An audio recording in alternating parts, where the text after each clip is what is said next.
The member from Chisago, Representative Neu Brindley. I have to move my honey badger. I'm really hoping that somebody is going to tell me where this came from after today, because I still don't know. I showed up last year and it was waiting for me on my desk. Hold on. I never told, oh, she disappeared. I never told myself that I was not going to cry through this, so buckle up. You're probably going to see some ugly crying right now. Look, I haven't even started yet.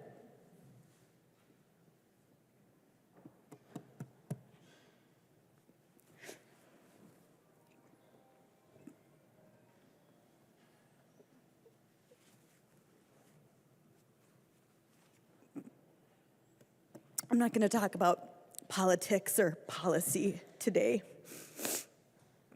although I had some really neat opportunities here to do some of those things. Little Allen's Law, my freshman term, funding for ALS research and caregivers.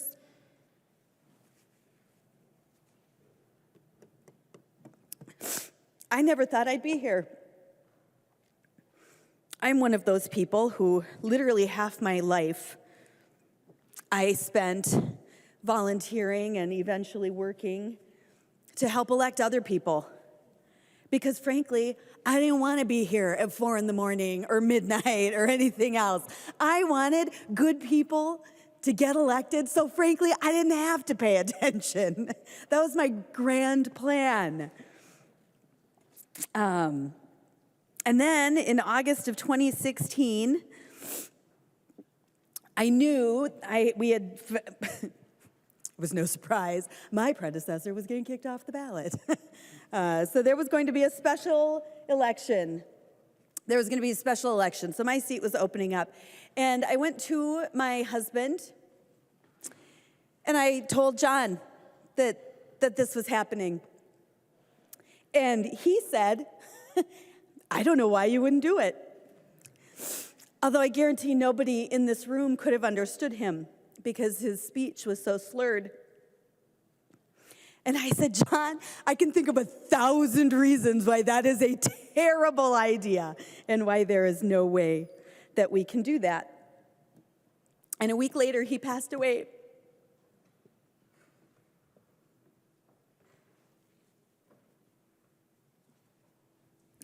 And opened that door for my family.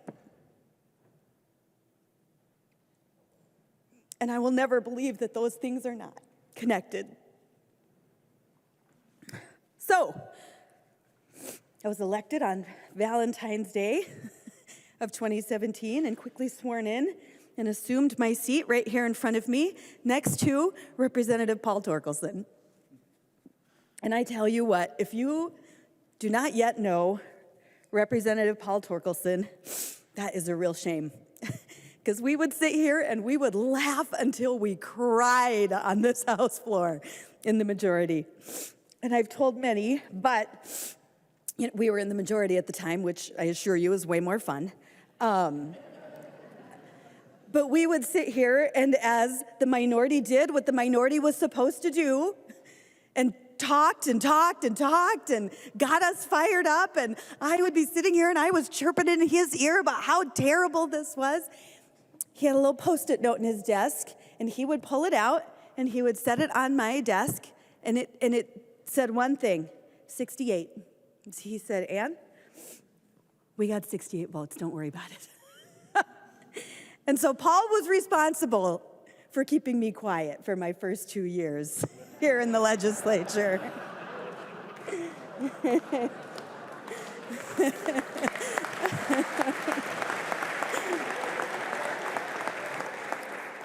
Well, don't get too excited.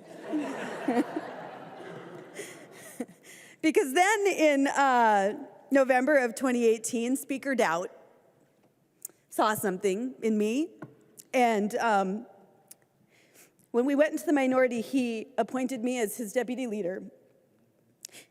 And I will forever be grateful to Kurt Dowd for believing in me, for mentoring me, for giving me opportunity to learn and to grow in a way that I never would have had without his mentorship. He gave me a master class for the next 4 years. But that morning, that leader Doubt announced that I would be his deputy. Paul Torkelson passed me a note in our caucus meeting, and it said, "Now you may speak." So while you can thank him for the first 2 years, you can also blame him for the last 6 years. I'm not talking politics, I'm not talking policy, because for me, this place is about people. So to my Republican colleagues, those who came here before me, thank you for teaching me. Thank you for mentoring me. Thank you for showing me how to navigate this place. Thank you for trusting me. To those who were elected after me, especially maybe those who credit me or blame me for you being here, you're welcome and I'm sorry.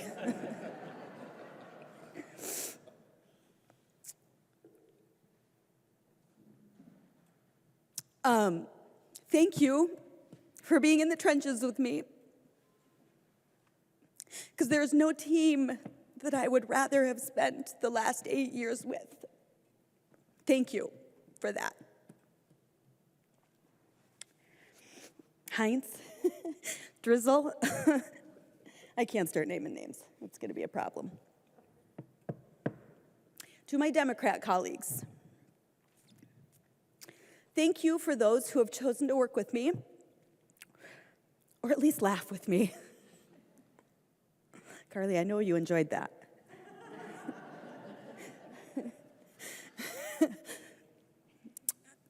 Athena, thank you for letting me be a part of something that I really cared about. I am so aware of the fact that you didn't have to do that. You had every vote without me. So thank you. Boy, if Tork gave me permission to speak, Frank might be the one person who got me to be quiet.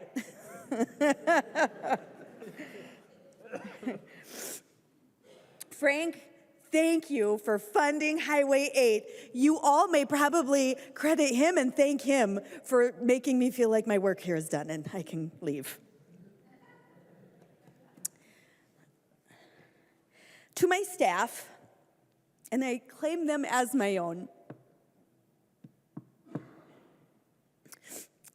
to those who are not here anymore, Susan, Gavin, Troy, Wags, they're here still, but you're my people. Man, you guys are amazing. You're true believers, and you do such amazing work. Oh man, I can't look at you. And to the new team that's come through, who are also my people, Wags, Jeremiah, Amanda, Chelsea, you are amazing. And thank you for caring about this place. Thank you for caring about this institution. What you do matters. Our assistants and our media writers, I can't name names, but to our research staff, man, we've had some fun. I will just call it Amy Zipko. My freshman year, when we were passing Little Allen's Law, we had a really horrific situation in my district. And I came to Amy Zipko with an idea, and I said, Amy, we got to get this done. And she said, Ann, we're running out of time, so this is what we're going to do. And she and she sent that bill to 3 committees at once and then brought them back together, and we got that done. And it was amazing. To my family,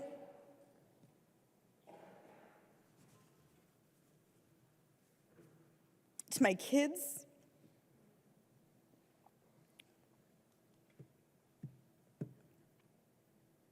who rode this roller coaster with me.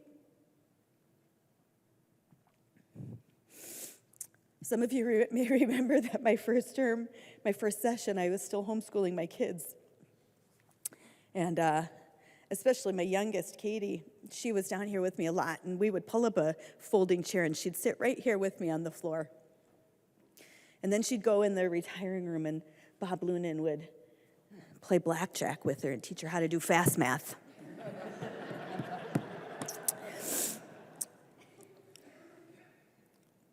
To my husband, Bowen,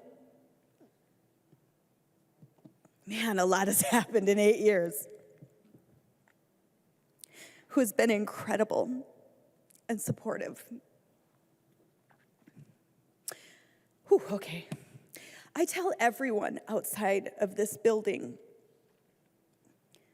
that the people inside this building are good, decent people. We view the world very differently. We view problems very differently. We certainly view solutions very differently. But I tell everyone that the people in this building are good, decent people. Live up to that. Live up to that. Be good. Do better.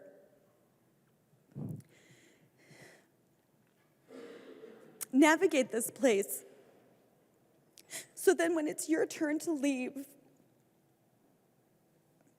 you can hear your Maker tell you, "Well done, thou good and faithful servant."